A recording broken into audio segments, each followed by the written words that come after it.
স্নাতক স্তরের ডাক্তারির অভিন্ন প্রবেশিকা পরীক্ষা নিটে যে প্রশ্নপত্র ফাঁস হয়েছে তা মানল সুপ্রিম কোর্টও।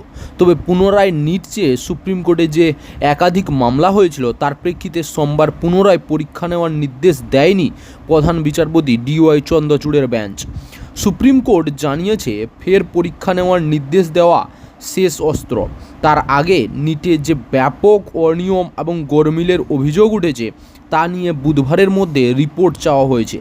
আর বৃহস্পতিবার ওই মামলার পরবর্তী শুনানি ধার্য করা হয়েছে। সোমবার পরীক্ষার আয়োজক সংস্থা ন্যাশনাল টেস্টিং এজেন্সিকে সুপ্রিম কোর্ট নির্দেশ দিয়েছে যে তিনটি বিষয় প্রকাশ্যে আনতে হবে তাদের।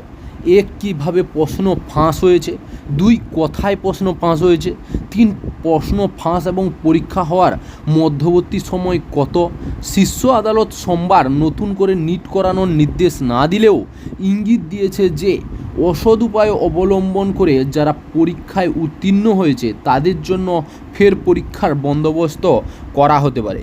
ইতিমধ্যেই নিট দুর্নীতির তদন্ত শুরু করেছে CBI। কেন্দ্রীয় তদন্তকারী সংস্থাটির কাছে বুধবারের মধ্যে তদন্তের অগ্রগতি সংক্রান্ত রিপোর্ট তলব করেছে শীর্ষ আদালত। সোমবার নিট মামলার শুনানিতে সুপ্রিম কোর্টের কথায় প্রশ্নপত্র তৈরি করা হয়েছিল তা জানতে চান প্রধান বিচারপতি। NTA জানায়, দিল্লিতে প্রশ্নপত্র তৈরি হয়েছিল। গত 5 মে পরীক্ষার দিন সকাল 10:30 থেকে 11টার মধ্যে নিটের প্রশ্নপত্র খোলা হয়েছিল বলে জানানো হয়। আবেদনকারীদের আইনজীবী শীর্ষ আদালতে জানান যে টেলিগ্রাম অ্যাপে প্রশ্নপত্র ফাঁস হয়েছিল।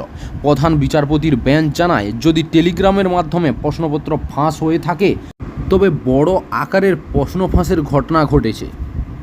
চাকরির খবর থেকে শুরু করে নিয়োগের খবর থেকে শুরু করে ঝড়ঝঞ্ঝা, দেশ বিদেশ, রাজ্য, জেলা এবং আপনার শহরের খবর একটা চ্যানেল আমাদের newsbangla.com সবার আগে আপনারা পেয়ে যাবেন। তাই চ্যানেলটাকে অতি অবশ্যই সাবস্ক্রাইব করে পাশ থেকে বেল আইকনটা ক্লিক করে অল নোটিফিকেশন অন করে রাখুন। জয় হিন্দ, জয় ভারত।